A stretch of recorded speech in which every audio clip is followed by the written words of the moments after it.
Well, I guess I will just wait for some people to arrive. But that's okay. Yeah.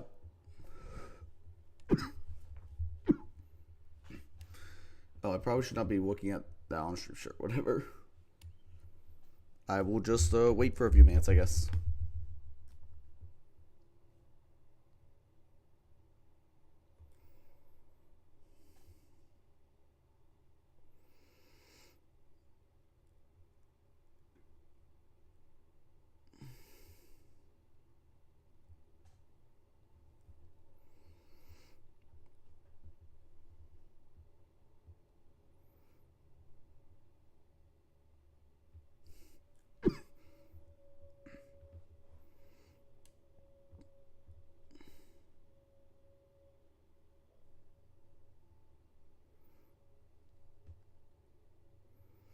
I see someone joined. Hello, welcome to the stream. I'm gonna wait about 5 minutes and then I'm gonna get started. We'll see who all joins.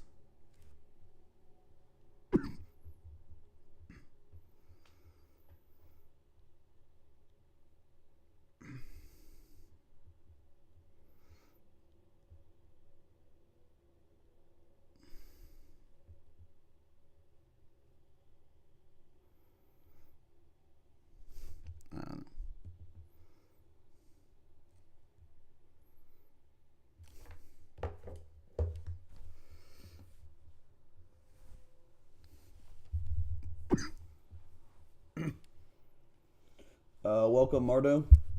Yeah, we will see. I just put the first 20 games. I threw them on a doc with the matchups and stuff, so I can talk about them before we go into each game, and then we will just get into it.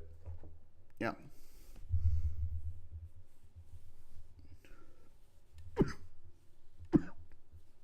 Excuse the coughing, everyone. I have asthma. It is what it is. We might have some of our staff joining the call later if they're available. We will see, but for now, it's just going to be me on the mic here. Also, I don't know why I keep opening Discord. I should really do it on my phone. Anyway. Yeah.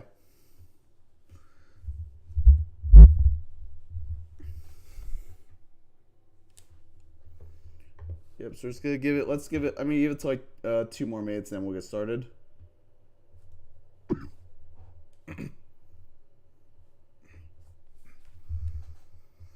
And yeah, as you said, Mara, Wyatt did play in the opening game, so we will start with that.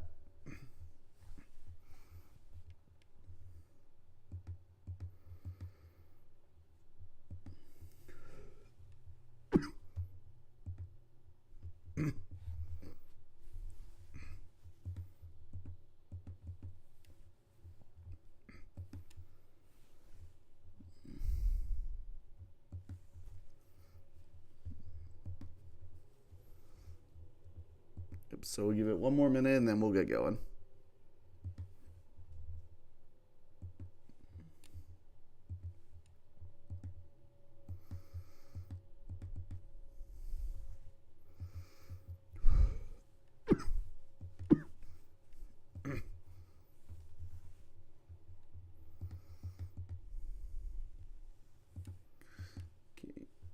Hey, Dose of the Hillon, welcome. This is I think I remember you from the power rankings I did yesterday for Wi-Fi League. This will be for my large Generation 4 tournament, and we'll be going over the first 20 games that have been played so far. So with that, let's get right into it. So our opening match of the tournament was between Lux and Wyatt 1. Looking at the matchup here to start, I will say Kingdra looks very strong. Yes, there is a Suicune. And LL Normington, welcome. Yes, there's a Suicune and Metagross, but Kingdra is still very strong in this game. Not much really wants to switch into Specs hits. We do see Infernape is obviously a big threat, but Suicune, Donphan are decent checks to it overall. Metagross has a fantastic matchup here. Oh my god, like if it gets a bit of agility, this thing's really hard to stop here. It outspeeds Scarf Infernape, so there's not much they can really do about that. It can also just run like a band set boom. There's not great steel switch-ins. And the boom resists both die anyway because they're very frail. Yeah. So not too much to say here. Shaman is here. Shaman looks really strong in this matchup as well. See for Earth Power and like just chipping down the Gengar over time is really strong. It's super important in this matchup as a Suicune response because also Suicune is very scary, and if it does start setting up, it can just wall this team. Electro looks okay. Ground type, not amazing, but that speed control could be very nice. That's the main stuff. We see good hazards on both sides. We see rockers. We see spinners. All the basic stuff. I'm thinking for leads, I definitely could see Infernape lead on Wyatt's side. It's relatively safe. You get off a huge chain or something, or you can U-turn out, reposition. Or if you really want, you can get a Brox depending on what the lead is. On Lux's side, it's a bit harder. I could see Drapion because Toxic Spikes are very strong in this matchup. Could also see maybe a Suicune lead, which sounds crazy, but realistically, Wyatt's never leading Shaman here, so I could see a Suicune lead. Miltank is also a decent lead, especially if it's Chople, because then an Infernape or Lucario lead can't do that much to it, and then they can just hit them with Earthquake really hard after they drop their defenses. So with that, let's get into the game. I guess it's reloading, that's fine. So we have Lux on the left and Booga, aka Wyatt, on the right. Let's get started. Hello, Missouri, welcome. So we do see a Drapion lead into Electrode, and Electrode does click Rain Dance as expected with a lead Electrode in this matchup.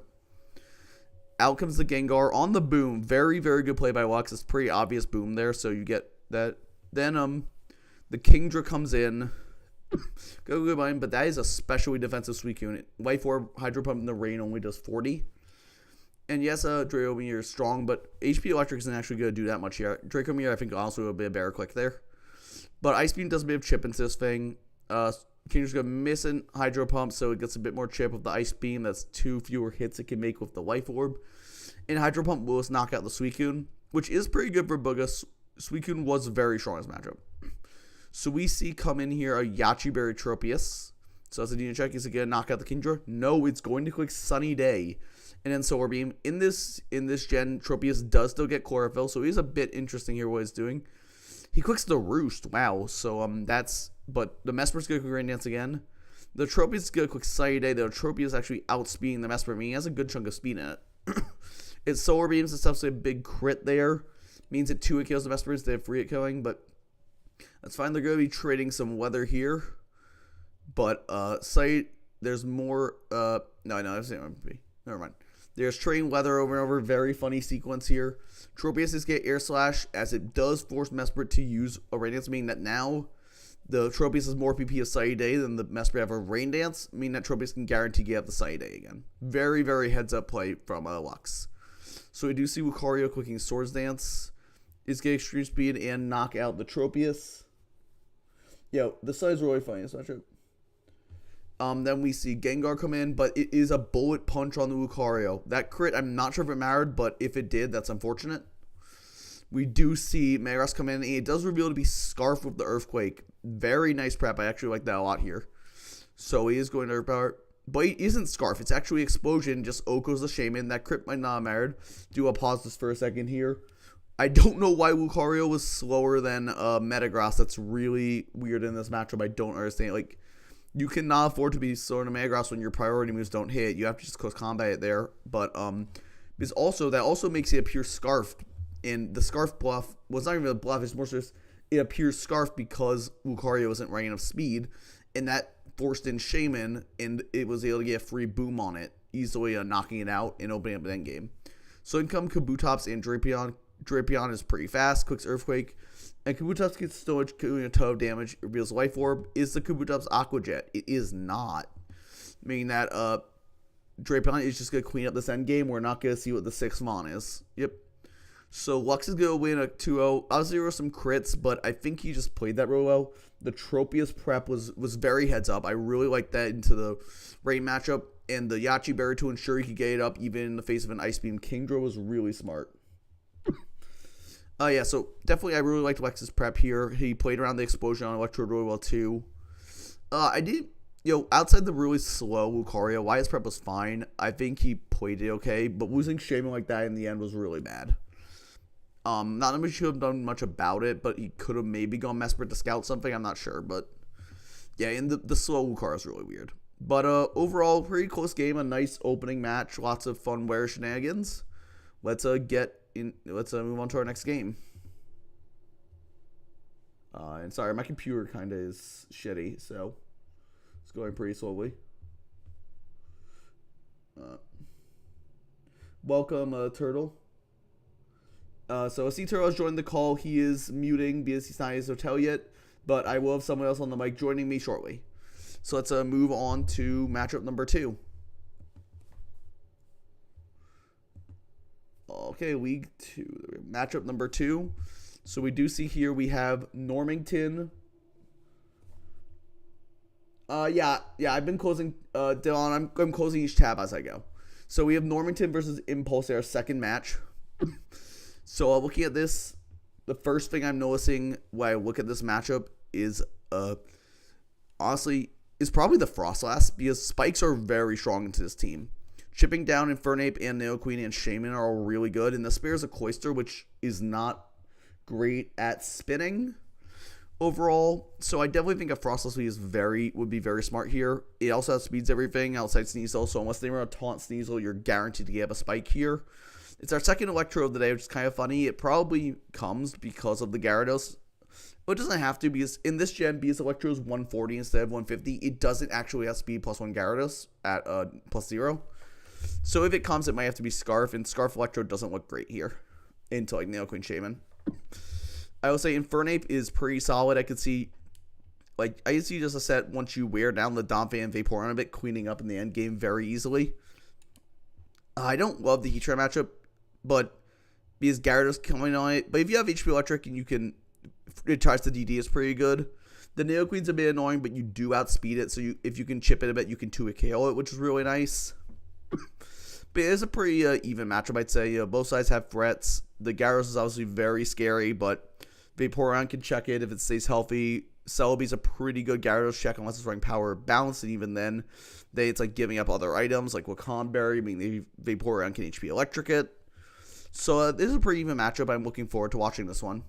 So we have Normington versus Impulse. Okay, let's let my computer load. It's not just this. Like, my computer just is shit. Sorry. Anyway, let's start the game.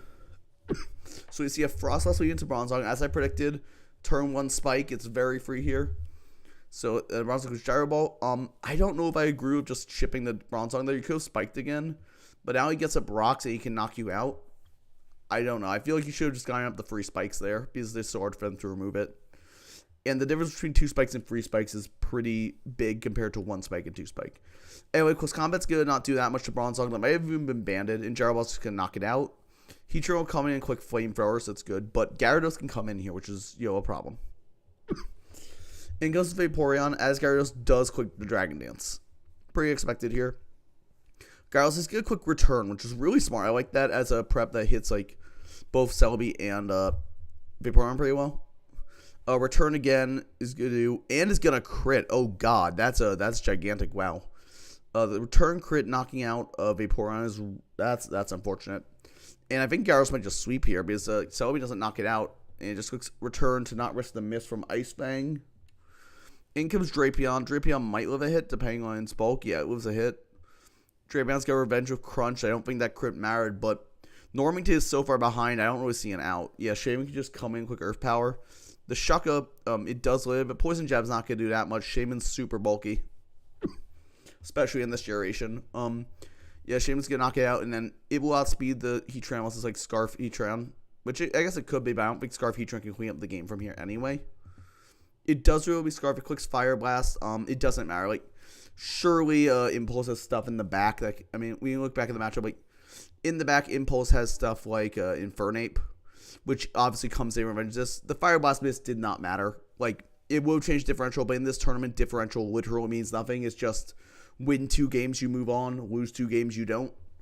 And so it really did not matter. So that's a bit of an unfortunate game with the return crit. Obviously, that changes a lot. That really opened up Gyarados to just go ham here. I do think those may played a little poorly with the Frostless at the start. I don't really get going into Hitmonlee there. You're just sacking your Hitmonlee for nothing. I guess, like, you wanted to scout for Heat-Proof Earthquake before going into your Heatran, but I don't know. I feel like I guess it depends. But it does get Boom. The Bronze Dog, but I feel like you could have gone Vape if Vape had like Protect or something on the set, which I feel like you would want Protect in this matchup. Like Wish Protect, Surf, HP Electric, and then you have decent Shaman checks in like Drapion and Celebi anyway. But that's a huge win for Impulse. So that's our second game. Let's go on to the next one. Let's go on to the next one. So matchup number 3. Let's go down to, here it is. So matchup number 3, we do in fact have one of my stat members, Daisy, versus Brooks Y. So let's break this down a bit. The first thing I'm noticing is, here is that the Kingdra looks insane here. Gastrodon does not have a water immunity in this generation. I mean, this Kingdra just clicks buttons, and there's very little Daisy can do about it. He can maybe bring like Spidef Vileplume to help, but it's not great. Gastrodon does have Storm Drain, for the record, but Storm Drain does not actually make you immune to water moves until Generation 5. We also see Alakazam looks very strong here. I mean, there is a Scissor, but like if you catch with an HP Fire, it pretty much drops. It's not Mega. You can't really take the hit like you can later gens. And even if it's Akaberry, you only have to catch it once, and next time it dies. I'd say the range is just very worrying into Daisy and Gyarados. Water resists are not great. On a Daisy side, Flygon is very strong here offensively. Fire Punch, Earthquake, like Stone Edge hits this team really hard. I could see a Scarf set being very effective here. Or honestly, I could see Banded because like not much really punishes you unless they get the play exactly right, which is pretty tough. Uxie seems nice here. It's a very nice defensive piece. Obviously, Scizor is annoying for it, but like you can pack fire coverage. You probably take a U-turn if it's not Banded, keying up with like a Citrus Berry or something. So it's not the worst matchup. I will say Daisy Scissor and Brooks Scissor, neither of them look that good offensively here into Zapdos, Arcanine respectively, but they're both very, very pivotal in this game as defensive pieces and just pivots to get in the bigger threats. So this should be a pretty interesting matchup. I'd say it's pretty even. I'd say leaning towards Brooks with the rain being so strong here. So let's get into the game. Let's get into the game. So we have Daisy on the left and Brooks Y on the right. And we're just going to leave a fake out. Fair enough. I mean, that's like the one thing Persian does. And taunt. So that does negate the Uxie from setting up rocks. And it gets a Brain Dance. That's pretty good. And Vileplume comes in, obviously expecting like some sort of war, but to prevent war move. But Persian just Uxie U-turn and Nidoqueen comes out, which is pretty good. So Vileplume gets off a Leech Seed. And in comes the Uxie, very safe switch into Nidoqueen. Nidoqueen can't do that much to it without the Sheer Force boost in later gens. And Uxie is going to click rocks here. Just get them up. But getting Zapdos in front of the rocks is very good play. I like that a lot from Brooks. So Uxie is going to power Zapdos with Thunder Wave. Very nice. It can be... it can be... we're going to pause for 1 second. Sorry, folks. I'm actually going to real quickly go into my Discord and share in this call so that he can see, so that Turtle can see what I'm doing. Hopefully, Turk, can you see it now? It's loading up here. Hotel Wi-Fi is real bad. Yeah, of course. But now I'm gonna pull it back up and we'll get back into it. So we see the Zapdos firing off the Thunder, and getting the power on Vileplume is a 30% chance. So clicking it twice does give you good odds to get it. Yeah, crit U-turn does a bit extra chip to that Vileplume, which is obviously nice. And we get another Leech Seed here. So Vileplume is going to reveal the Protect to get some more chip on Nidoqueen. That's nice. Get a bit more healing back. Nidoqueen uses a Flamethrower though, so he's going to force out the Vileplume probably. In comes the Uxie, double into Persian. I like that play a lot. And Persian's just going to taunt so that Uxie can't do anything other than really U-turn. It's also racking up chip on the Uxie because it has to like keep coming in with rocks, which is nice. So in comes Scissor on the Persian. Persian can't really touch it. And Scissor's going to U-turn on the Kingdra. I don't think it's banded based on damage. It might be offensive, but it really depends on the Kingdra spread as well. And Kingdra is just going to Draco the Vileplume, get off like Queen 57. And unfortunately, Vileplume's going to get fully paralyzed there, which does obviously make this really hard for Daisy. The Ice Beam's going to come off into Scissor, get a bit of chip. And then he's going to switch out into... Brooks going to switch out into the Scissor there. So that's a very good play, man. Double into Vileplume, I don't love that, but I guess it's fair. Bullet Punch knocks out... I don't know why he didn't U-turn there. I feel like a U-turn, even if it was into Scissor, would have been fine, wouldn't it? Oh, yeah, I do. I think U-turn was probably a slightly better play there. Yeah, so that was weird. Whatever. Yeah. Okay, then we see the... Scissor come in there again. On the recover from Starmie, so that's a good offensive play. Insert. And we get the Luxray in. We got Crunch off in this gen that is resisted by Steel, so it's going to do literally nothing to the Scissor. Then we are just going to Fire Fang. It's going to do... But we do get the burn, which is 12% in this gen, so that more than negates the lefties, which is really nice. And in comes Starmie. It's pretty fat, so it'll take virtually nothing from that, especially after the burn.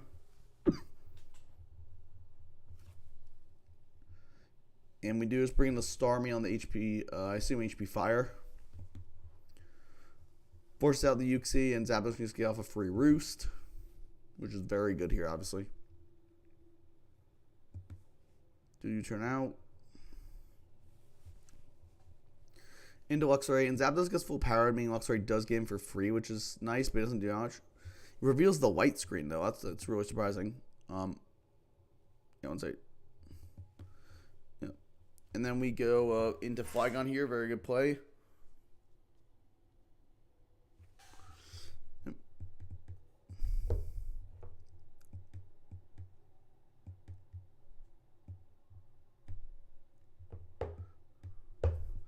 Sorry, I'm trying to fix some settings here. I'll be right back, but you can keep watching the game as it's going.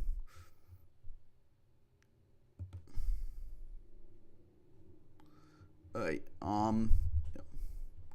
So in comes Zapdos. Luxray will be able to get the white screen back up, or quick Crunch for some chip.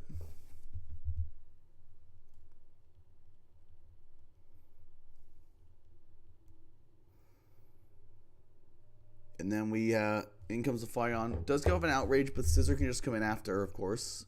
Take the hit, get off a ton with U-turn. It's going to run Morning Sun, which I don't understand why you're running Morning Sun over Roost. That's very odd, especially when you have rain on your team. Roost this time? Huh? Yeah, I don't know about the synergy there with Morning Sun, but yeah, it gets Roost. So with rain, but I didn't know. Does it get it this gen?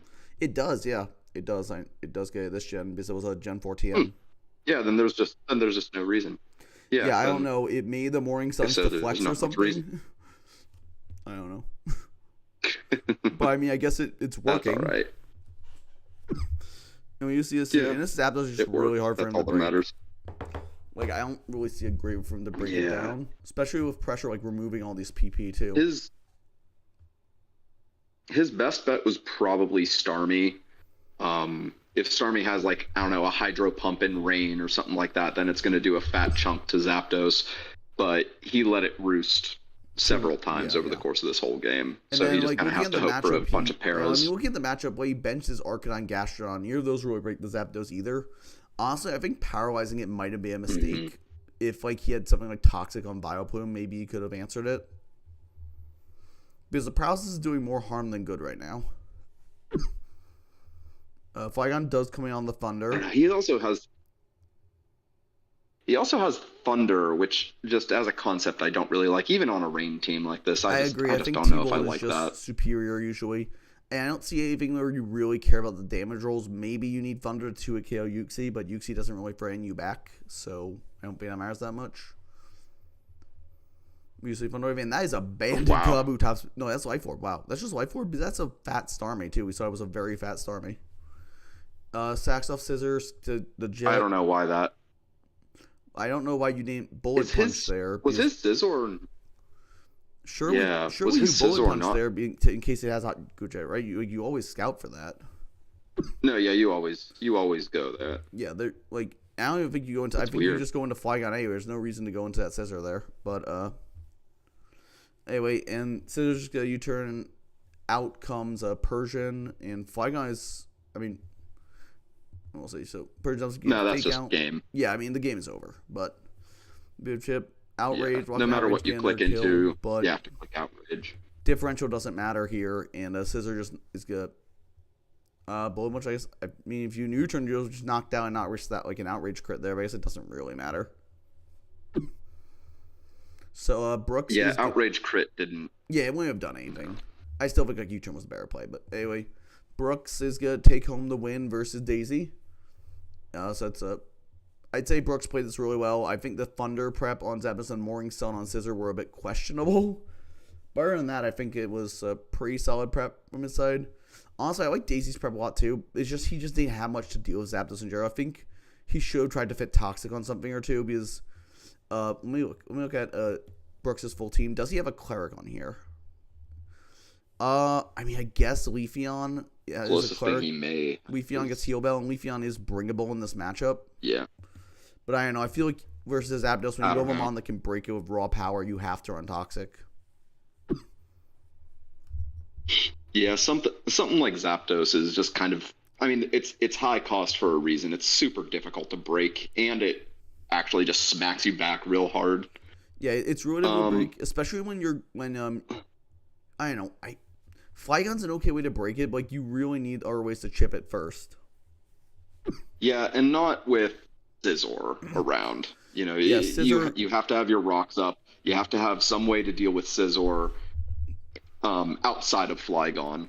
Or tech Flygon, I guess, to hit Scizor in some way, but something tells me that this was a banded Flygon or something, some kind of a locked-in Flygon, because he never really switched around many of his moves. Yeah. Yeah, I'm not familiar too much with the damage rolls here, but just the way it was played, he needed to, for lack of better, more elegant phrasing, he had to play better with the Flygon on that if he wanted it to help maybe if he break through Scizor and... This may sound kind of crazy, but I almost wish he brought like an offensive Arcanine here, because like Kingdra and Kabutops don't want to switch hard into things. Like a Flare Blitz would do a good chunk of Zapdos. Arcanine would have been... Honestly, I think Arcanine would have been great into this. Almost all of his attackers... Well, no. Brooks has a good mix of attack and special attackers. I think it's more so but at least in this matchup... I think Arcanine would have been good as an offensive piece here. I don't think it provides much defensive value outside checking Scissor. Well, and Intimidate to at least slow down something like Kabutops and Persian, and Nidoqueen if it's running the Earthquake physical stuff. But overall, so it would have been fine in that capacity. I think this was a pretty clean game though. Like not too much hacks. It was like I think Brooks just played better here. Yeah, no, it was just strictly better outplayed, better prep. Yep. I would like to harp though. I definitely don't understand the Thunder. Even if you have perfect rain, you're making too much of an assumption that you're going to have rain up all the time. Especially into like something like a Uxie that can use a quick Sunny Day. Yeah, Uxie can use Sunny Day. Arcanine, in theory, could have used Sunny Day. There's so many ways that Daisy could have answered that. That's true. So with that, let's get into our next matchup. So we see Drifting versus KJ here. So we see two Rollums. I ended up deciding just for like visual purposes to put the forms that I would have predicted them to bring. I think Frost makes a lot of sense on Drifting's end into Roserade Gliscor. And I think on KJ's end, like Hydro Pump is pretty good. It helps you hit Pound reliably. But I can see other types. I can see me like I even see like a Heat here to overheat through the Magnezone maybe. But yeah. So anyway, on the rest of the Mons, Clef is really good in this matchup. Oh my god. This is a crazy Clef matchup. Yeah, I mean, what are all the Mons that Clef just kind of helps blank through? I mean, everything other than Gliscor Hitmontop. has to run an offensive set because it's not going to stall through it. Outside of taunt, I guess. Yeah. Clef can kind of just sit there and be annoying, even into like Rose Raid. I think the presence of Clef just means that there has to be some kind of taunt going on from KJ's end. Otherwise, Clef is just going to kind of sit there and be annoying all I game. agree. And like, yes, you have a Hitmontop, but like, there's a Rotom, and Hitmontop can't do shit unless you like foresight into it, and then they just go hard into Hippowdon, so it's not great.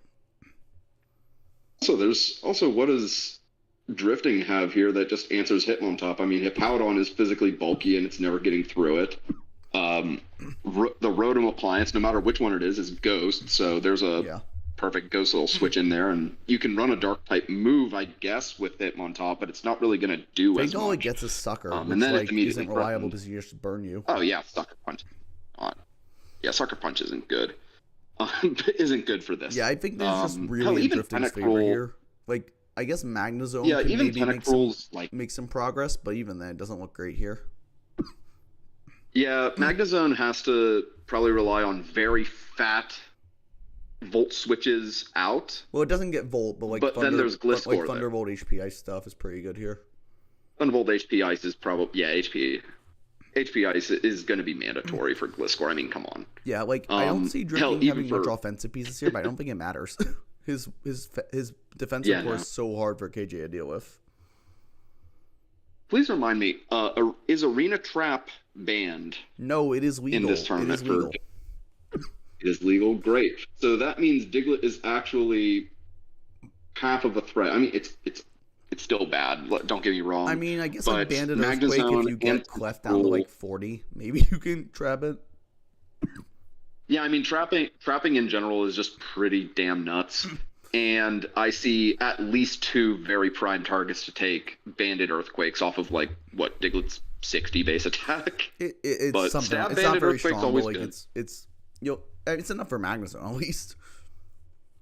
Oh, for sure. And I mean, whenever you have something like KJ's team where you have like Toxic Spikes, Stealth Rock, Access, I mean, you'll be able to whittle them down enough for Diglett to come in and start doing things, clicking buttons and doing things.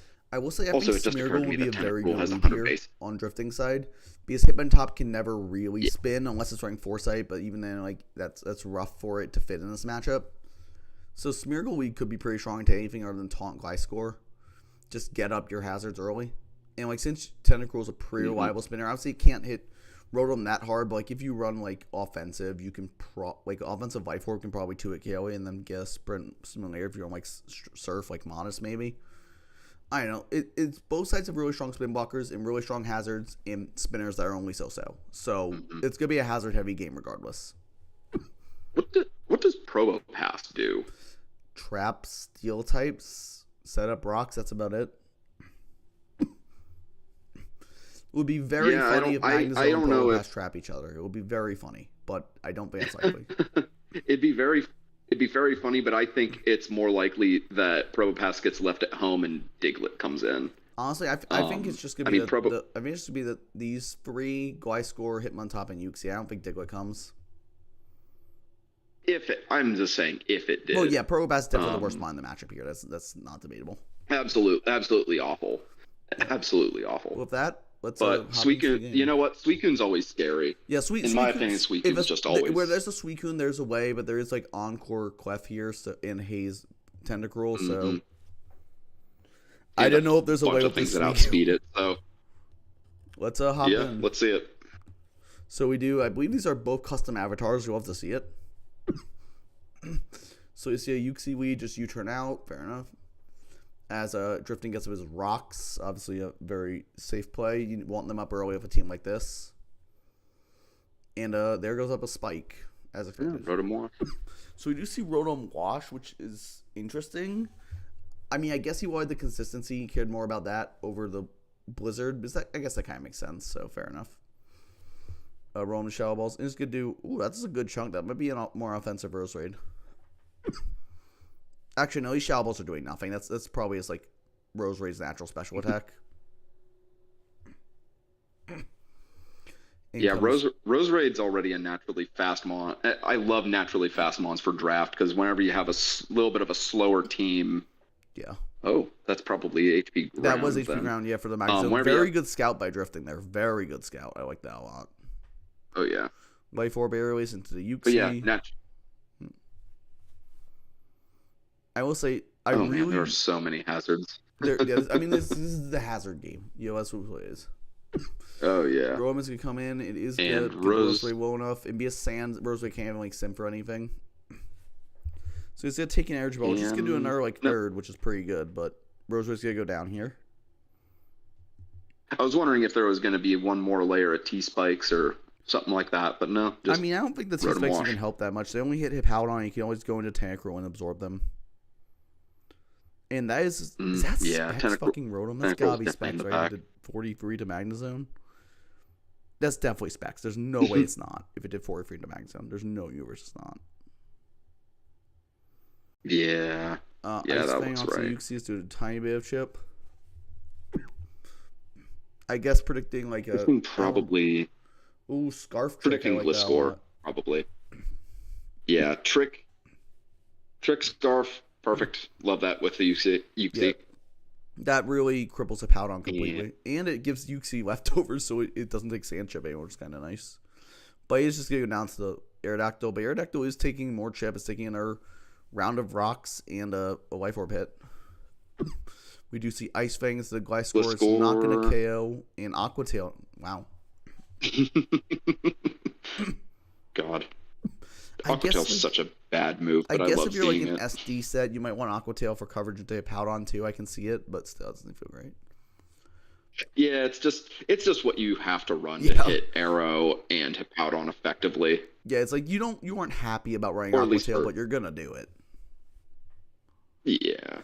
Anyway, in comes Clef. It takes 38 from a crit, so it's probably a defensive Suicune. And it's gonna reveal the knockoff game. Hitmontop's leftovers means this rocks and sand chip is going to stay on it the whole game. So Hippowdon as Hitmontop Quick's toxic. This Hippowdon is so dead. Toxic reading Rotom. I mean, yeah, it's pretty much just this point. But he does actually double into Rotom on it. Interesting. So calling the double because that makes sense because obviously, but back into Hippowdon, I don't really get those plays really. Hippowdon. Yeah, I think. Yeah, that hippo just died from every hazard under the sun. I feel like you could. I don't know. Maybe he was predicting the Gliscor double instead of the Rotom double. That's possible.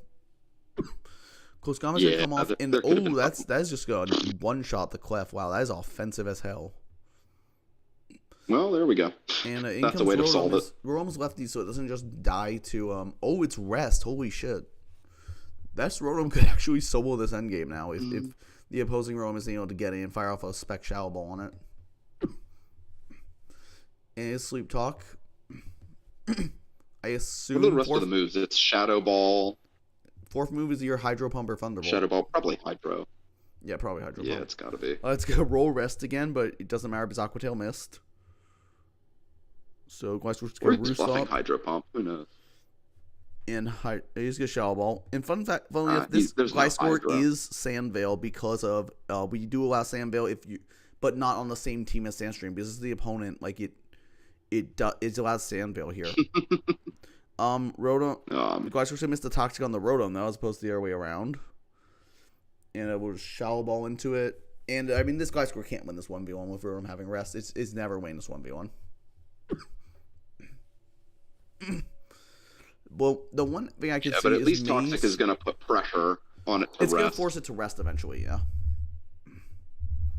Yeah, and on the rest turn, you switch in your Suicune, grab a Calm Mind or two, and then start doing I'm starting to think this thing's actually Hyper Cutter. He didn't realize he could run Sand Veil because this thing's not dodging anything. Yeah, this is definitely Hyper Cutter. He just didn't realize he need to dodge if you're just good. But yeah, that's a big crit. And then Rotom special events drop means it's now 2 KO by Shadow Ball. Rotom has to rest this turn, so Aqua Tail's gonna miss. If he clicks rest, it doesn't matter. This Gliscor is blind. It makes like 2 Toxics, 2 Aqua Tails. Anyway, and staying in whenever your special defense is lower like this, I don't know. I'm not a fan. I think you have to switch here. You have to just sack your Hitmontop or something. I mean, we don't know what Drifting's last mon is. So the last one's probably a Tentacruel, so you don't need your Hitmontop for that. Probably. Yeah, Rome's to continue firearm attacks. In comes the Suicune. This is a risk because we have not seen the last move yet. We do just fire of a Shadow Ball. Is the last move Thunderbolt? That is the question. Protect Suicune to scout. It is not. Scouting it out. Is not writing an electric move. How much PP is left on Shadow Ball? 9. 9 more. So it's almost out, yeah. Yeah. Ooh, that crit's going to help a lot with that, though. I mean, Gliscor is roosted off, so maybe it doesn't. Gliscor's down to just 7 roosts. Nah, Gliscor just rests it forever. Yeah. Unless it gets like another drop, yeah. So what is this Rotom's last move then if it hasn't ever clicked it? I have no idea. Just go roost again. It finally reveals there the it Hydro is. Pump. Wow. It is Hydro Pump. I'm not sure why you didn't click that a long time ago, but fair enough. Maybe just afraid of, doing that. I guess, but I don't think it really matters because you're healthy enough you can just roost. Even in Aqua Tail, rest. Well, even he in almost took the Gliscor. Yeah. Yeah, he almost took the Gliscor out there. I think he was trying to wait until it was in range before trying to nail it. That's probably true. It almost worked. The Gliscor was on 3%. Yeah, so yeah, you probably don't need to go. And it's back on 3%. Yeah. And to be fair, as long as he keeps one Shadow Ball and one Hydro Pump PP, he can just continue sleep talking them, which is all that really matters. Yeah, I think Suicune just kind of completely walls this Rotom, regardless. So every bit of PP Gliscor uses is just that much less it has against Suicune. That's true. Yeah. So this Rotom is just spinning its wheels. Missing our Hydro Pump. Strong in every end game. But he's got Aqua Tails as supposed to hit chips. Hydro Pump is gonna do a ton, but it can still continue roosting. At least only 3 roosts left. We just click it again. It does knock out from that range. Okay. There you go. Rotom's gonna get whoa. Yeah, as I assume the opposing specs Rotom's coming out. Just clicks Hydro Pump here. Creating just Shadow Balled. One second. I'm gonna look at the matchup. Why did he Hydro Pump?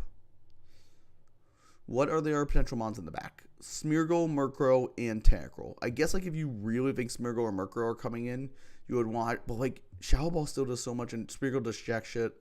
I definitely think you need the Shadow Ball there so that when the Tentacruel comes in. Yeah, I don't know why he clicked into that. I don't know. And yeah, you're right. Because you're right. What is Smeargle doing in it? Nothing. And there's a Swords job Dance is from just the to be in the Tentacruel front and to go another boom. one. So that's, and Surf's gonna bounce off is the Tentacruel. So we have a +4 attack Tentacruel sitting on the field. And that's just gonna win the game. Poison knocks it out. Like, even then, I don't think Sucker from... Well, first off, you always have to go into Hitmontop first to try and Sucker it. But anyway, it doesn't really you Hitmontop, you try and Sucker into Sand range. That's your only out. But now it doesn't have Sucker anyway. Yeah, just... Oh, man. I mean... Jesus Christ. I love seeing SD Tentacruel. I love that set, so that's pretty cool. Is there a way he could have brought that back? I mean, if he just walked into Shadow Ball, actually, the way fine. to bring it back was just... locking into Shadow Ball was definitely the way to do that. Albeit, I don't think I would have expected... Tentacruel is... I mean, I wouldn't have expected SD Tentacruel either, but, like, still, Hydro Pump just makes no sense. You use Shadow Ball, even if it's like a defensive Tentacruel, you're still doing more damage to it. Yeah, and it probably limits it to just a one-time Swords Dance instead of letting it get up 2 and then absolutely stomp over everything else. Albeit, like, as I mentioned, I don't think KJ... And I never would have predicted SD Tentacruel. I do like this matchup, and, like, Suicune is really smart, but I would never have predicted that in this situation. Yeah. So I definitely think pretty good prep from Drifting here. Good job drifting. Yeah, it's a very... He played to his endgame. He saw his endgame, and he played to it, and he executed his plan. Very, very well done. Very well done. Okay. Let's get into our next matchup here. A matchup Week 5. Cool. So it'll take some notes. So oh god. Here we have my game. Right. I forgot my game's gonna be on stream. So I guess analyzing the matchup. Oh, this is unique. This is really bad for me. This matchup is really bad. I mean, look at my Azelf answers. They don't exist. Look at my Kingdra answers. They don't really exist. Look at his meta answers. There's a Scissor and a Rotom. Look at his... I mean, he doesn't have great Kingdra answers, but that's... Like, I think... this is pretty rough. And this is my best matchup in my pool, by the way, so that's fun. Yeah, I don't have much to say about the matchup. It's like, obviously I prepped it and I played it. But, yeah. Do you have any thoughts on this one? So, yeah, I'm just trying to look at what's going on here. I mean, you've got Persian. Like, I know you say you have nothing for Azelf, but you do have at least Persian and Jolteon, which can speed or outspeed it. True. So you have some way maybe to give some kind of speed control. So long as you get rid of Dawn, with Jolteon, I mean, so long as you can get rid of the Dawn fan, but that's easier said than done. Yeah. I'm pretty sure even if you'd have to predict with HP Ice or Grass or whatever just to hit Dawn fan respectably. And you're definitely not OHKOing it. Metagross is just a threat in general to everything's life. Metagross is decent here. Scissor's kind of annoying, but I can't HP fire it. So, I mean, it's kind of hard to break both Scissor and Rotom together with Metagross without wasting a lot of move slots. Yeah, your best bet might just be HP fire on that, but I don't know. I really like just speccing all into its attack and not worrying about the mixed attacking capabilities. Just playing to its bulk and playing to its strength instead of playing to the relatively meager special attacking side, but whatever gets the job done. Hey. Other things, your Clefable is pretty annoying against it. I mean, this is a good Clef matchup, yeah. Yeah, Clef doesn't like having Scizor in front of it, but I mean, I can pack Flamethrower. Knockoff, maybe. I can pack Flamethrower, and if it clicks Superpower, I just go Gliscor. Yeah, you have knockoff too to really start chipping away at a few of these. So real quick, since it's my game, I might as well pull up my prep for everyone to save. This is my game. I might as well pull it up. Maybe open up Showdown. Yeah, this is a unique little perspective we can get here. Not everybody. So you can see the Madman team I built. I don't care. I made a bunch of shit. Anyway, let's come on. Roll, please. Distortion Draft Tour. I have not built for my other games, thankfully. So I guess I'll start with the lead. The lead here is Gliscor. So this set is very particular. The goal is to get up rocks on pretty much everything. The one real exception to that is Kingdra. So I basically get rocks on anything. And the Yachi Berry allows me, in case he's like a weed, because I thought Weed Azelf was not that unlikely here. So I could potentially U-turn out and get in Pursuit Trap Metagross to trap it with a Scarf. Also kind of helps against Rotom if I can chip the Rotom a bit. And just, I mean, Toxic for Rotom, obviously. Earthquake, like, it's pretty basic set. The attack, what does the attack do? The attack does something. The U-turn, the attack puts Azelf in Metagross range, that's right. Then we have this Metagross here. I am packing the HP Fire for Scissor Pursuit. Zen, because Psychic is just a better stab than Steel into this team. Like, you can see his Psychic resists are much worse than his Steel ones, and the Mighty is not fucking coming. So, it's pretty good. And then, Boom, because Boom. It's a Metagross. It's booming. It's a Scarf set is booming. We have Clef, very basic, specially defensive. Thunderwave, Wish, Protect, Flamethrower. Protect to stall at rain turns. Paralyze everything. Flamethrower is good chip into everything, or in Kingdra, which I just paralyze anyway. I guess Miltank's a little annoying, but like I can paralyze it. So yeah, Kingdra. Yeah, Miltank's always surprisingly We are running a physical Kingdra. In hindsight, I do think a special set would have been better, like Special Dragon Dance, because Specialist hits his team a lot harder. And I just get the speed boost. I don't care about the attack. But honestly, I'm running Dragon Dance, Waterfall, Outrage, and Yawn. Yawn is I was a bit worried about Miltank setting up with curses, so this can stop it and put it to sleep for a few turns, let me gain something to boom on it. Unfortunately, I did consider Rest over Yawn here, which might have been smart because rest allows me to heal up on a lot of things and just get a second chance at sweeping if the first one doesn't go super well. Then we have the second choice scarf, or choice scarf Jolteon. This outspeeds a Kingdra and Rain by 1 point. There you go. That's why it's here. That's why it's scarfed. T-Bolt. I'm not writing a coverage for Donphan. Not great, but like I couldn't really say. I wanted the pivoting more, and T-Wave is just an important safety measure if Kingdra's not in range of Thunderbolt yet. And Shallow Ball does much more damage to Azelf in case I need to.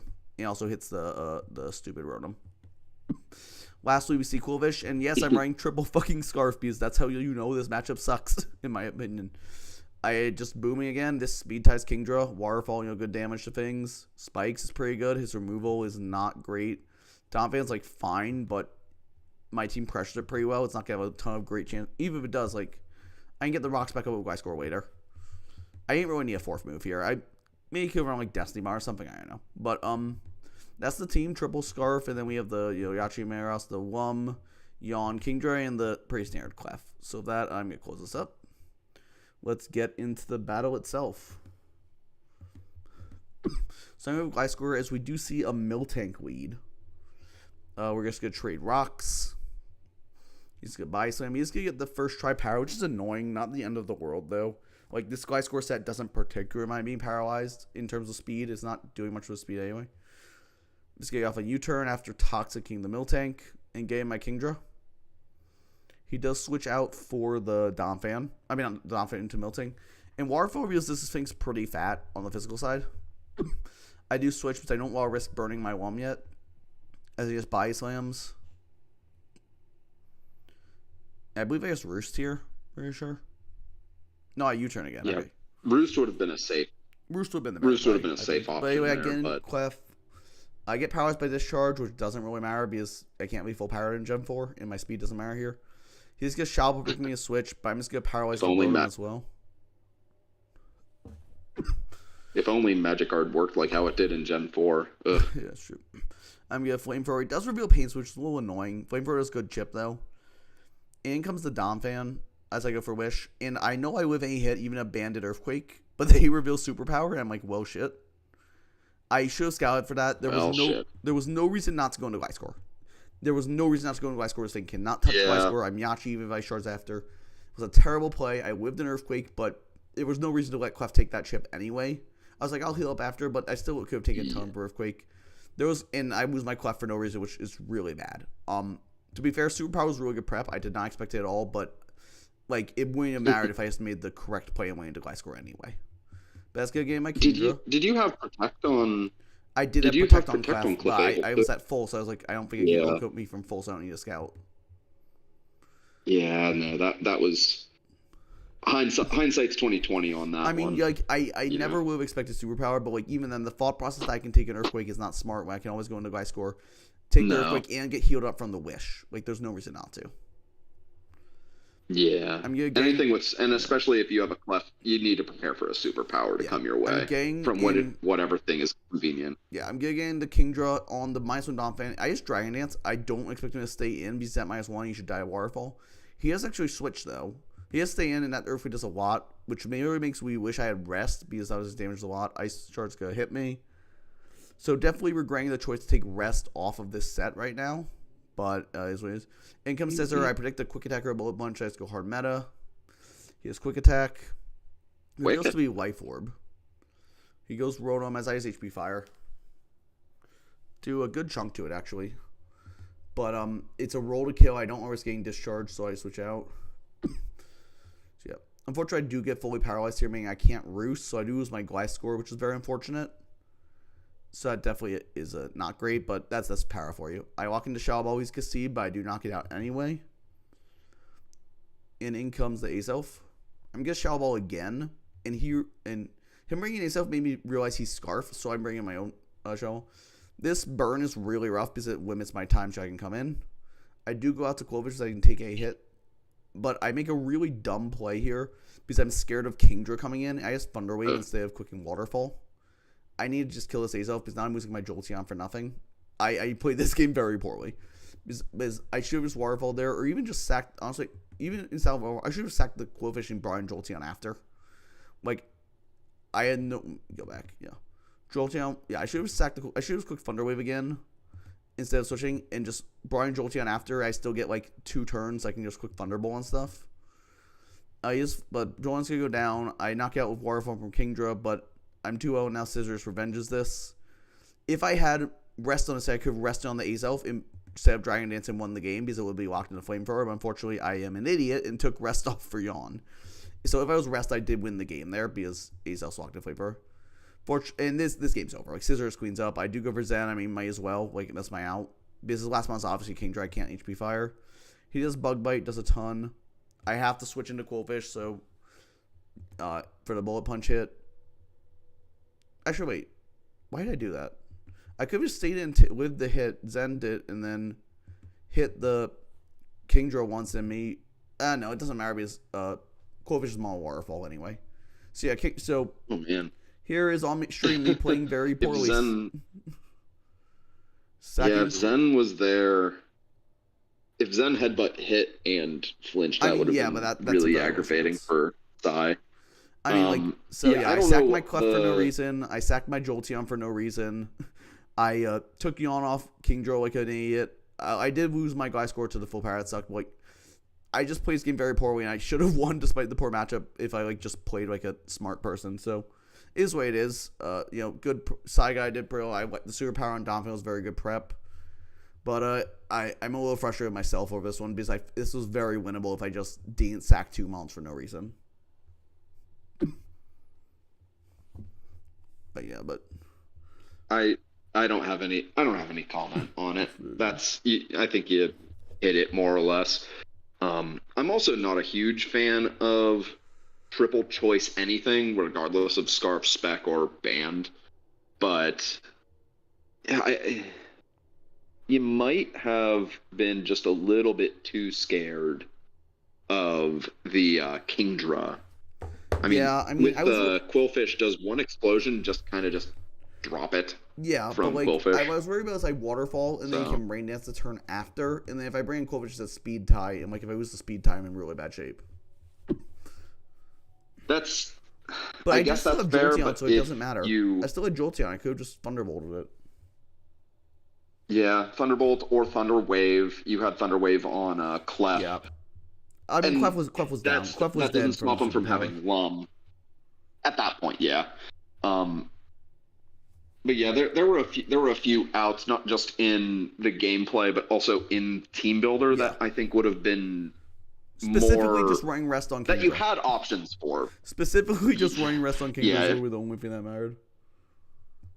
Yeah, Yawn is very slow. I understand why you brought it in, but his team works, with the exception of Miltank, his team works pretty damn quickly.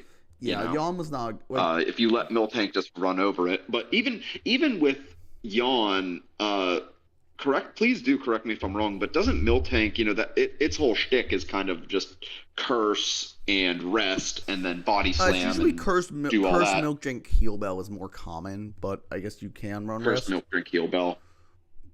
Yeah, I mean, if it has heal bell on it, even it's rough. But yeah, if I just put rest on the Kingdra, I won the game. If I just didn't sack my Clef, I probably won the game. If I just didn't sack my Jolteon, I probably just won the game, etc.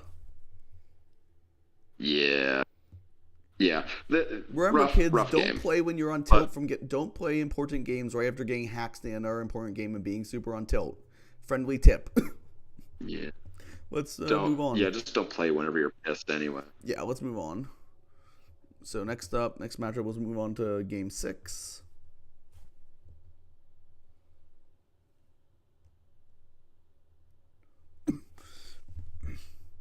Hey, let's go to matchup. My computer is not enjoying this today. It's okay. I am streaming on a laptop, which is probably partially why. Let's go into 6. So we see Zinc, the owners of ZTL, one of the largest ADV leagues. And we also see Violet Ninja is just a pretty solid player. He's done well on Smogon and a lot of tours and stuff for drafts. So pretty high profile match here. First thing I see is Raikou is pretty strong here. Like HP Ice Nukes Gliscor, and if you can just chip the Tyranitar, you're really good. I don't think you run Aura Spear here, but you want to outspeed Gengar.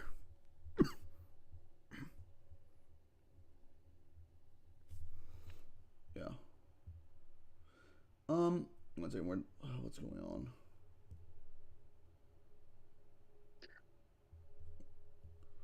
Take your time. I'll do it that way. Hey, yeah, Gengar. But there's a Tyranitar on Zinc's side, and Tyranitar is just immediately much more threatening. Yeah. Zinc's Gengar looks really strong. Because there's a Gengar there. Zinc's Gengar, but honestly, Tyranitar. What does Tyranitar not threaten? Swampert. At least somewhat in this matchup. Swampert and like an Akka Fortress. Akka Fortress, maybe. And Swampert. But Tyranitar Pursuit Traps Gengar. It can run Ice Beam. It can run Earthquake. It can run Fire Blast if it wants to. Can you even run HP Grass? I love Tyranitar so goddamn much. Yeah, I mean, I just love Tyranitar, and it outspeeds Swampert. How perfect is that? Yeah, I think this is definitely that said, a good I think Gengar's gonna be the special attacker here. I think Zinc is just in a really strong position here. If he can contain that Raikou, I don't think there's much Volt Ninja can do. Dragonite never really breaks Bronzong. Gengar never really does shit to Tyranitar unless you are like Colbur and you Focus Blast on the switch in and then you Focus Blast again and like you hit both in like the T-Tars and Chopple, and like that's a lot of list of qualifiers. Also, I mean, even against. Go ahead. Oh, also Zinx. I didn't even notice this. Alakazam's crazy too. Holy shit.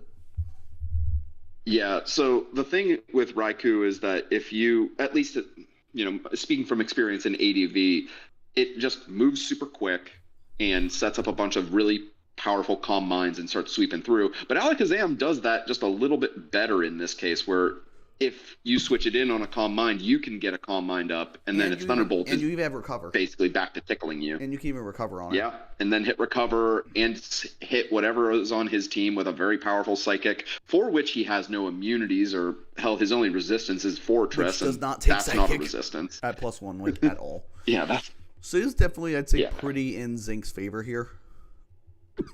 Oh, this is very... I'm not familiar with any players, whether they have accolades or whatnot, but I think Zinc has a huge margin of error. You could screw up quite a bit and still find a way to win, where Volt Ninja is just going to need to prep and play out of his mind to win this, I'll be honest. I mean, yeah, even then, prep, there's only so much you can do with. Yeah. There's only so much you can do as far as prep is concerned. I mean, you've got Abomasnow to stop the sand and start pressing Hail, or start the Hail up, I guess, but that's still damaging your team. That doesn't do Dragonite much. is... I mean, Dragonite, to be completely honest, is still very spooky. I mean, yeah, I've underestimated Dragonite before in other games, and it just always finds a way to live on the slightest little bit of health and hit you back for way harder hits than you think it should be able to dish out. Dragonite's always but Zinc also has... Bronzong. But, I mean, the answers that Zinc has here, there's just too many to cover it. Like, Bronzong can wall out those physical sets. Gliscor special can too. Sets. Special sets aren't really that appealing on Dragon. I mean, they're not appealing on Dragonite anyways. But yeah, T-Tar is going to blank all of that. And yeah, so it's just this is rough. Let's get into the game, and we actually see Zinc with his custom avatar with his T-Tars. That's pretty fitting. So we'll see. The Abomasnow does in fact lead. Scale up the Hail immediately. I don't really agree with that. I kind of prefer keeping it in the back so you can get rid of Sand later. But he does lead, hits a Bronzong for a bit of chip. In comes the Pert as we get up rocks. I'm sorry I'm lagging everyone. My computer sucks, as I keep saying. Anyway, in comes Roserade as we get up our own rocks. And Gengar comes in as a Toxic Spike. It's a sensible switch in, and that's a great Toxic Spike. It's a very strong Toxic Spike in this scenario. T-Tar comes in, gets up the sand. T-Tar comes in. Gengar Willows, that's an unfortunate miss. That's a really unfortunate miss. He's going to click it again. Is T-Tar Lum? He is not. It is not It's Lum. Colbur Gengar, so let's go with the Crunch. Oh, it can probably live... No, it can't live based on Pursuit that after... If it got the same damage roll, Pursuit would knock it out. Oh, Flamethrower calling the switch in. And it's proccing the Akaberry immediately. Pursuit wouldn't. Yeah, Pursuit would have knocked it out. The burn doesn't matter. The burn doesn't matter here. No. The sand knocked it into the Pursuit range. That's what I was trying to say. Anyway, Pert, and he does bring up a good point. Yeah, Abomasnow, he is the only Abomasnow. That is an offensive Pert. That EQ just takes out the Rosemary from 76. Income Smoking. Mist Toxic is definitely unfortunate here. We do see a Citrus on the Pert over lefties. Interesting. I guess that kind of makes sense when you have Abomasnow. Then we see Abomasnow come in, take rocks, get poisoned. We're seeing why this thing sucks. Psychic's going to do 45 to Abomasnow because, again, Abomasnow's bad. I can't emphasize this enough. People don't draft Abomasnow. Blizzard. How much is Abomasnow worth in draft? I think we moved it down to 12. Might have been higher. It might be 10 now. I still only drafted for that price. It's still overpriced, which is nuts to think about. Yeah, I mean, it's just so bad in draft. It's so exploitable. Anyway, Gengar comes in. Xiaobo does not knock out the special defensive Slow King. And so he'll take it down. Raikou comes in. So it's kind of a last ditch. You have to bring in your Raikou. You have to get poisoned. He has to start Calm Minding. And Slowking's just going to get chipped. That's not bad damage, honestly. It might be a more offensively invested Slowking. Yeah. And the hail is kind of hurting you're him. right, though. His own hail plus the poison is doing 18% per turn. So now he only gets one more turn. I mean, it's true with the hail, but Sand would have done the same thing. His Raikou was screwed either way. T-Bow is going to kill the... Yeah, his Raikou. And its Life Orb. This Raikou is just taking all the passive damage. Yeah, Raikou 100% needed to be leftovers. If you have hail on the team, or if your opponent is going to be Sand. With Raikou, you can't not run leftovers versus Sand. Exactly. Giant's good. Dragon Dance. Nice. I mean, it's good Fire D-Knight's Punch, but also it's Akka with Levitate. That makes a lot of sense, this matchup. HP Ice is going to be Yachi. I kind of wish he had just Boom there if he had it. I think Boom would have been the better play. But, yeah, Boom was a better play. We see here, okay, there's a Scarf Gengar then, if he's bringing here, because he's immune to E-Speed. Yeah. Crit does not matter. In comes Pert, and that's definitely in Scarf Shadow Ball range. If it's not, it's going to die of poison. Yeah, it's in range. Perfect. So, pretty clean win. Great use of Gengar there. Yeah, very clean win from Zinc there. Didn't even, reveal that much. You didn't have to. I mean, it was a very tough matchup for Ninja. I don't know what I would have done here. I think most of the sets seemed fine. Willow Colbert, the Willow Mist was unfortunate. The Yachi D-Knight makes sense, but, I mean, The Life Orb Raikou is really bad. Life Orb Raikou is just not good here. Yeah, with Raikou, you really need to have leftovers, or honestly a lot of setup sweepers in DPP and in ADV as well, need to run leftovers, unless you're just something like, I don't know, Banded Metacham that just is too powerful for it to matter. Exactly. And this Raikou especially, it doesn't need the Life Orb here. Frail, rather. It surely doesn't need the Life Orb to KO, Gliscor with HP Ice and, Slowking a Thunderbolt. Well, yeah, and the biggest problem with Life Orb, of course, is you're taking the 1/16 from Sand, and then the 110. That's essentially a sixth of your health every turn. The Life Orb, and if you're trying to Calm Mind, and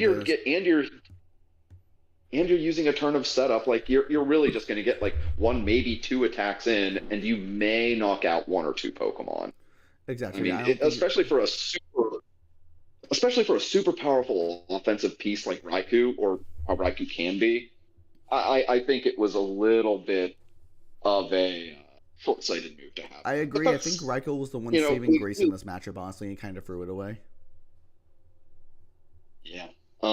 Citrus on Swampert was still... I mean, you said it was fine, but honestly, I don't know about Citrus Swampert, personally. Maybe it's fine enough. I think it only makes sense because of the hail. I think if it wasn't hail, you should always be lefties. Yeah, but even then, the hail. I mean, it's the not leftovers nullifying the hail damage. It would have been fine. Yeah, that's true. But Abomasnow is just awful. It's so Abomasnow kind of gimps. it kind of does gimp your own team, and Yeah. sure, it stops Tyranitar from keeping Sandstorm all over the place, but But you also don't switch into T-Tar. I think there's yeah, you can't switch into T-Tar safely, and I mean it revealed Flamethrower already, so Yep. and you have two Mons. I just realized too, you have two Mons that are 4 times weak to fire. And that's just rough. Yep. Well, with that, let's move on to the next one, I guess. Yep. Oh well. Yep. Very clean wing by Zinc in a very dominating matchup, to be fair. Right, let's move on to number 7.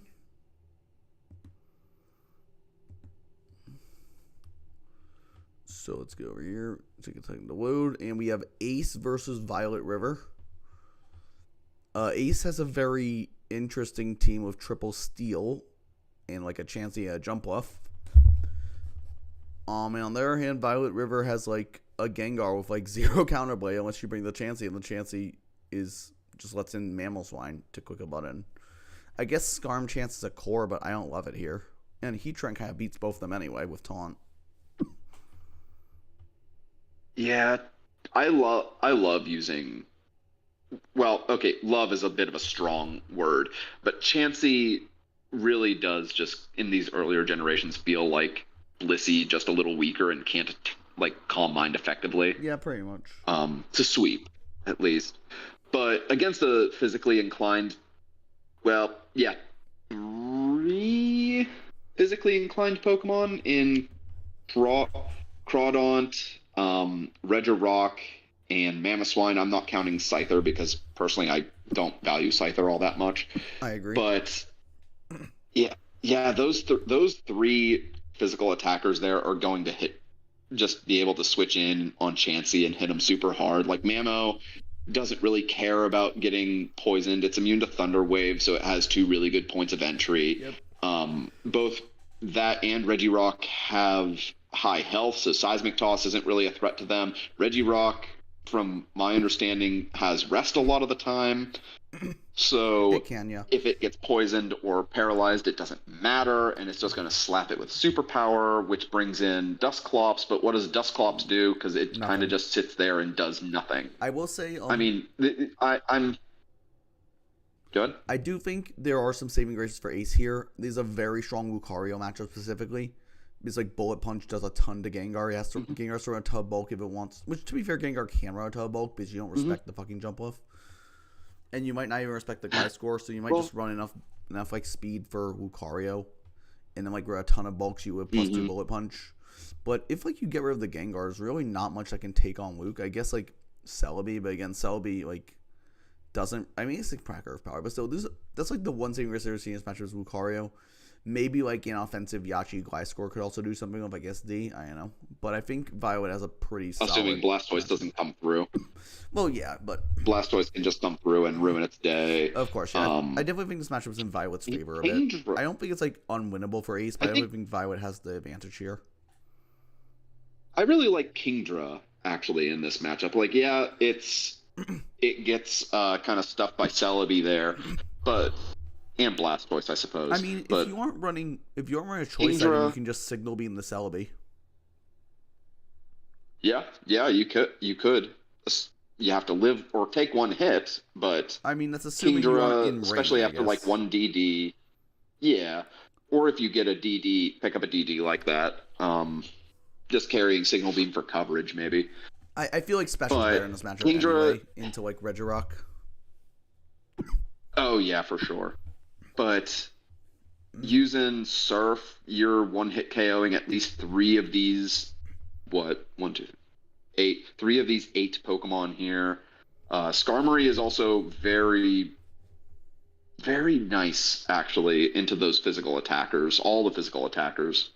Obviously, just because it's fucking Skarmory. Yeah. Steel also resists Ghost this gen, so Gengar isn't completely able to just come in and spam Shadow Ball, but it's not going to like taking any of those. Yeah. This Gengar does just look that scary. Lucario needs to get a Swords Dance somehow and then start smacking a few with or clean up with bullet punch Honestly, or I would just something. run trick specs with the Gengar. Like trick specs, if you're worried about chance, you can trick it. If not, you just click shallow ball. Yeah, and I mean and you mentioned that with Chansey, but like again, what does Chansey really do after it comes in? You can freely switch over to Mamo because it's like, okay, Or you you're can even gonna go free resist my Celebi special because you have attacks. natural Well, cure. You can go free Celebi because you have natural cure and yeah, like Leech Seed on it. yeah, with a baton pass no less, right? Yeah. So It also you can has just U-turn, baton though, pivot yeah. out into. Yeah, well, Let's I would use baton pass for that. That's fair. Let's personally. Well, I don't know. I like U-turn because there's no helmets to punish in this gen. That is true, yeah. And I guess there is a little bit of damage. All right, well, let's get into the game. We have Ace on the left and Violet River on the opposite side. We see a Fortress lead into Mailswine, trading rocks. Rock and Hard spin Gengar to block. block the spin. Fair enough. I don't know if I agree with that play because Gyro Ball was very possible there. But in comes the Skarmory, so it's probably specially defensive. He may have been predicting payback, so he switched Blastoise in to take the payback or That's something. Possible. But they both spin block. But we see the Foresight on Blastoise. Very smart here. Very good. Nice. That's great. I love that. Just to get the spin always fine off. when it comes up. So it's good to go off chip from Nightshade and the burn nullifying its leftovers, but I don't think that really matters that much. And in comes the Crawdon. I didn't really think the Crawdon would come in this matchup, but I don't hate it here. And hard train on the Draco. Yep. And double out the Celebi on the water move probably. Yep. Rain Dance, but it can't not. And Leaf Storm. Okay, that's a special. That's a Spadef Skarm that did nothing. Holy shit. But Leech Seed. Yeah, Violet just really pressing the advantage on here. I mean, this just feels really one-sided to me right now. Even it's 6-6, but Violet is just in such a commanding position. Oh yeah, absolutely. And Blastoise can just freely rest against Skarmory right now too. Yeah, and then comes the Kingdra, which goes Surf, get some chip on it. We know it's Life Orb, so every bit helps. Yeah. It's just a Surf predicting the Tran to come in. So, and Blastoise just gonna roar it out and take more rocks it. Yeah, he's not planning on keeping this Blastoise around. He's trying to get his value right now. Which makes sense. I don't think he needs the Blastoise long term. Especially because Violet can pressure everything else to prevent hazards. In comes Gengar, and you're just gonna click the HP Fire for, I assume. It does have Icy Wind. That's nice. Oh man, this Gengar is so awesome this right might now. Just be the end of the game. HP Fire, yeah. Lucario comes in. Yeah, this is just bad. Oh, it's Scarf. Okay, fair enough. It's not the end of the game. It's Scarf Lucario with Crunch, not the end. Oh man. But it might be now. But now we know it's banded, and Crawdon just clicks. Dragon Dance. Oh man. I mean, Lucario still outspeeds, but 44. Oh, that's rough. That's and a miss on the Wisp. It's a very unfortunate Will-O-Wisp miss. Is it Lum? He got it, but was it Lum? Yeah. Yep, so it's that Lum. first one here would have. I mean, I still think Violet was in a very strong position, but that is probably getting the game. Scarf Lucario, that was it. Was still. Oh, I guess he's just sacking Mammo. I guess that's fair. You don't need Mammo on that point. Sack Mammo, and then switch in Celebi. Skarm comes in, but you just fire, yep. And so that definitely this is what's awful now because Lucario just long term. Tran comes in on the crunch because Lucario has to crunch here, and then Kingdra comes in, but it's so Kingdra switches in. Free Dragon Pulse. Lucario comes in and it has to choose whether it locks into crunch or. I mean, close combat's always correct because if you crit the Celebi, you have a chance. Yes. Oh no, it's objectively the correct play there. Yeah, but it doesn't. And Airpower's not going out. So, pretty commanding victory from Violet. A little lucky with the Willow dodge, but I don't think that mattered that much in the long term. Yes, it meant Dusclops to go off extra damage, but it meant. Does Crawdon get Aqua Jet this generation? Yes, I'm 99% sure it does. Okay, yeah. So I was concerned there with him letting. Or I'm assuming Violet maybe. I'm not sure. If Violet did get crit on the Celebi, their Aqua Jet, just coming in and using Aqua Jet probably would have killed the Lucario at that range. With that low of defense. I mean, its defense was had there and caught on. Yeah, exactly. Yeah. So, so it probably would have been fine unless it was burned. So yeah, not getting burned there definitely stings. Yeah, it definitely affected the game. Where and I decided the game, I'm unsure. Yeah. I am looking now. But either way, Violet is a very she, so if I see future games of her, I'll keep that in mind. Yeah, apologies, Violet. Yeah, my apologies. But yeah, very well played, regardless. But anyway, yeah, great win by her. Yeah, great win by her, really pressing the advantage of this matchup and like just the foresight Blastoise to ensure hazards kept off, so she could keep up the pressure. Very well done. Mm-hmm. Not much else to say on that. Was a pretty simple one. Let's go on to number 8 of the day. Week number 8. We'll see here. We see Charlie versus Sai. So we see Sai Guy, my opponent, again, and we see Charlie here. So it's another game from my pool. The first thing I notice is Starmie goes ballistic. Like, this is an insane Starmie matchup. Zapdos is also very strong here. I love Starmie. I haven't used Starmie in DP. I never get it because I always like it always either goes or like round 1 for me if I'm like way on Leo or like I want something. I don't know. I need to try. I'm just too addicted to Azelf to draft it. I'll be honest, but yeah, but Starmie's crazy. I never used Starmie personally. I feel like it's underwhelming, and then you see a matchup like this and where just like, Starmie just has all the coverage it needs, and it's like, oh yeah, right. Stabs HP Fire just kind of ruins this team. Zapdos is always also really difficult for a side guy to deal with outside like me, Nasty Pot Azelf. Yeah, I mean, yes. And Registeel's a really good check to Kingdra as well. It's a really good Kingdra check. And Zapdos kind of sits on Scizor pretty well. Registeel's a pretty good Azelf check. Albeit Registeel probably can't check both Azelf and Kingdra in the same game.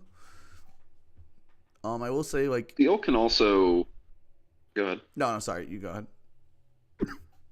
Yeah, Steel can also block Scizor, at least from like, running amok with Bullet Punch and exactly.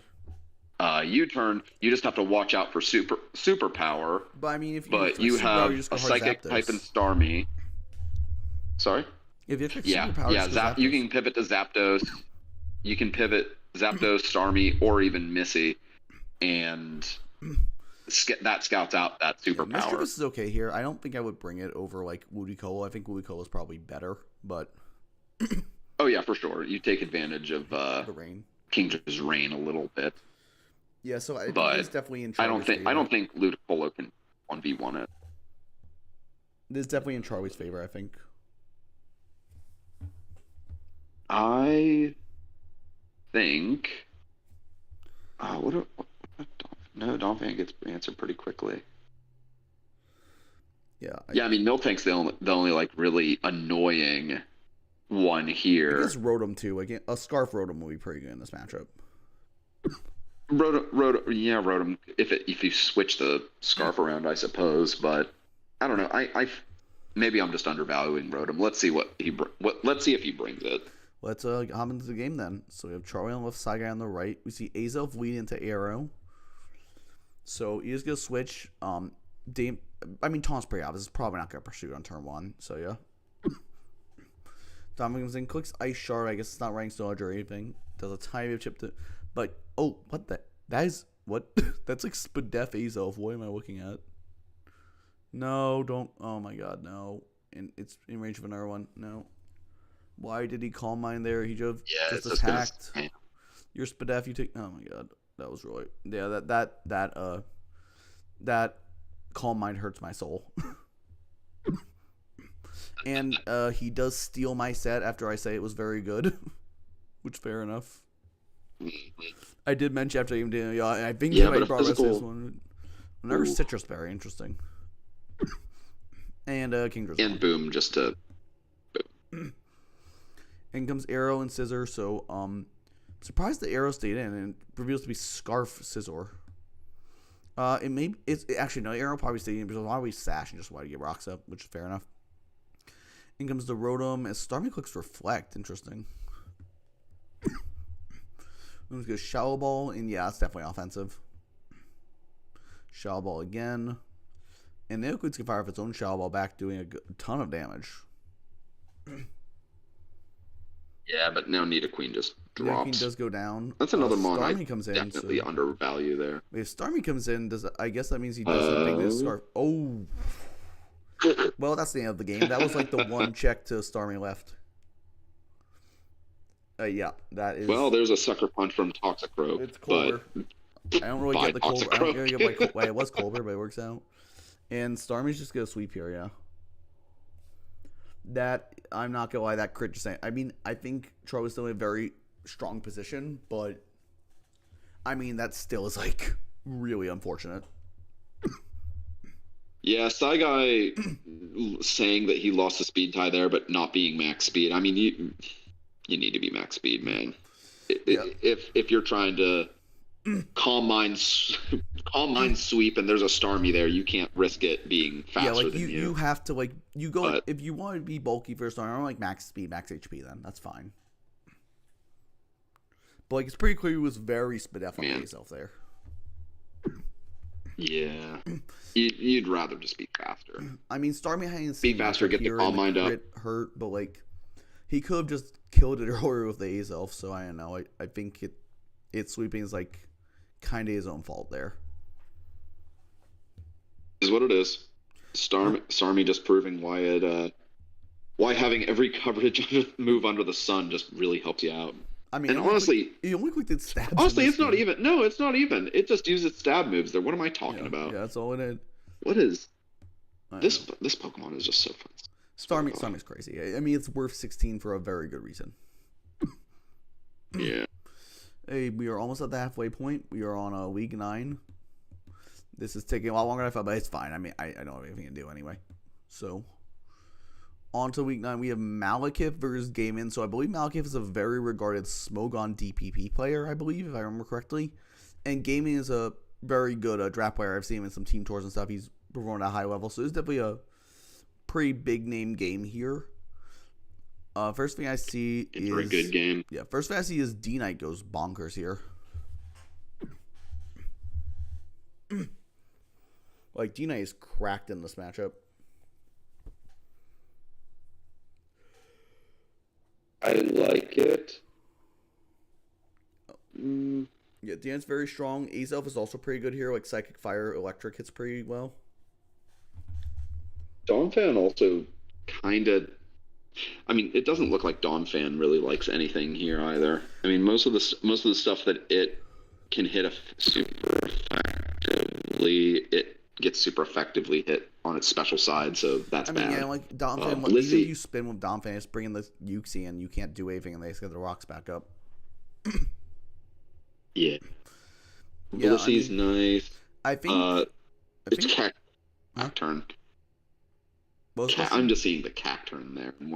I do think Kingdra is like pretty good here. Like you probably have to run physical because of Blissey, but like it's pretty good here if you can chip the Melodic and the Bronzong enough. Mm-hmm. Yeah, I don't think chipping Bronzong is that hard for this team, honestly. Yeah, but having Blissey and Bronzong on the same team really kind of makes Kingdra. It's answered by one of the two. It makes his life really hard. I think it's still possible to win with it. I think that's the only way he's really going to win, but it would be difficult. Mm-hmm. Evine is actually pretty solid here. Like, I mean, like, because like I guess there's a Donphan once you chip that in HP Ice it, and like you can cross chop the Blissey. Like theoretically, it seems okay here. Whether or not I will do anything, I don't know, but it seems pretty solid. I also I like Scizor in this matchup as well. It really threatens Blissey. You're going to get a big U-turn against something like Milo. Yeah, U-turn is super free here. Like, just go banded U-turn in this matchup easily. Yeah, you're going to end up hitting like a lot for at least strong neutral. Actually, almost everything for strong neutral damage. And the only thing that can really switch D-Knight, in... You don't really want switching your D-Knight. Yeah, you're having D-Knight take a banded U-turn for no reason. Exactly, yeah. So Scizor helps. That's really the main thing going for him. Yeah, one thing I do see with Malekith's team, though, just as a generality, is that it also seems like, I mean, correct me if I'm wrong, it seems like it's just super duper slow. Oh, it is. Azelf's I only mean, mon above like 82. It's yeah, yeah. I mean, Azelf's, it's not just over 82. It's the only thing that's fast on his team. yeah, like he So, has like good bulk, but I don't love this draft. I think it very well could come back to bite him, but because Gaiman's team, the speed isn't like that crazy either. Like not much can abuse that fact. Because like even like Kingdra is like 85, it still has to run a ton of speed for like a D Knight. It's two yeah, very make sure slow D teams, Knight doesn't honestly. run It's two amok. very And, very slow teams. um, except for the outlier there, which is Sceptile. Which does But outspeed and himself, but honestly, Uxie's well, it's Sceptile and Uxie, and honestly, even Electivire, all are like fast enough that yeah, they can run not max speed and get a lot out of their bulk as yeah. well. So Not that Sceptile really speed has tiers bulk definitely to help begin Gaiman a with, bit. but Well, I mean, the yeah, and bulk I mean, concept out could matter for E speed. To be fair, it could definitely matter for E speed. you know what? I think I might actually like Sceptile in this. It's not I bad. might like Sceptile in this matchup too. It's not good, but it could be much worse. I mean, you're outspeeding everything, including Azelf, unless there's like a Scarfer or something, and you're hitting Milotic for super effective damage. You can use like you can use a Leaf Blade to hit Blissey, and Energy Ball to hit Dawnfan, HP Ice to hit Dragonite. Yeah, I think something like an ADV mixed attacking Sceptile could do something, not win, but do something. Yeah, we'll see. Um, It's definitely I think the match is slightly in and the Malcolm's rest of his, favor, but if Gaming can press his speed advantage, he might be able to pull it off. maybe I think it's a little closer together. Yeah, we'll see. We'll see. It's probably still Malekith who wins this. I mean, yeah, you've got a lot of stuff that just walls Gaiman's team. We'll Yep. see. Let's gains of Let's the see. game then. Oh my god, this is I also saw this is an amazing custom avatar. This is the character I use Oh on yeah, the avatar my goes hard. showdown avatar. And this with the Fireman, oh my god, I am in love with this. This is maybe my favorite custom avatar I've ever seen. This goes so hard. Anyway, that did 48. Oh shit, Encore. Also that's what Cacturn does. Yeah, it Nice. spikes and Encore stuff and gets like sucker. That's about all it does. That's cool. But I mean, it got two spikes and forced in opponent to walk into Hydro and let D-Knight set up. Oh no. Oh god, it's sub. And then That yeah, might be the end of the that's game. game. Yeah, it's probably game. Yeah, no, that's just I don't know game. why sorry, I didn't mean a quick sip, but maybe it doesn't matter. Like No. Yeah, I mean, you could fast forward through the rest of I it. mean, I'm it's fine. pretty sure We'll let D-Knight the just bullet point, but if it has actively Earthquake or if we didn't kill, but D-Knight's just have E speed. Or it Oh just yeah. doesn't care. Yeah, it just doesn't matter. And it has leftovers, so it's just going to be getting constant HP back. Yeah, Gaiman's just cooked. Yeah, there we go. Man. Yeah, you click U-turn, but it doesn't even break some. Yep, there it is. That sucks. That really sucks for Gaiman. But hey, got straight to the point. D-Knight just cleans. Can't let it have more than even one Dragon Dance because it just kills everything at that point. Good God.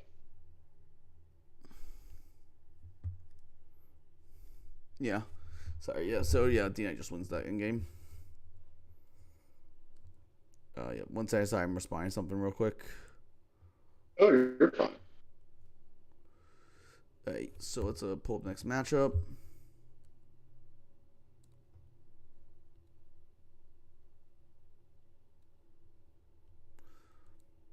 Let me real quick. Sorry, I'm responding to something real quick. Sorry, I know it's a little unprofessional stream, but it's fine. Hey, Oh, it's fine. I mean, I don't think anyone's watching this expecting professional how many people are Pokemon watching? We streaming have or anything 7 like people that. watching. That's fine. Let's go to next one. So we have matchup number 10.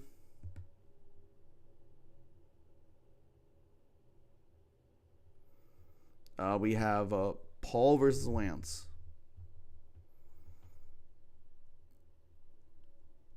All right. So Raikou pops out immediately as something that is super duper threatening, especially since you're speed tying with Azel. So it's just the fastest uncontested thing there, bar Azel. Dragonite, there are several mons that can stop it from setting up that I'm looking at, whether it's like, I don't know, Roar, Nidoqueen, Bronzong just being bulky as hell. Hell, even Hariyama with something like Ice Punch could just stuff it. So D-Knight's going to have a little bit of trouble sweeping here, I think.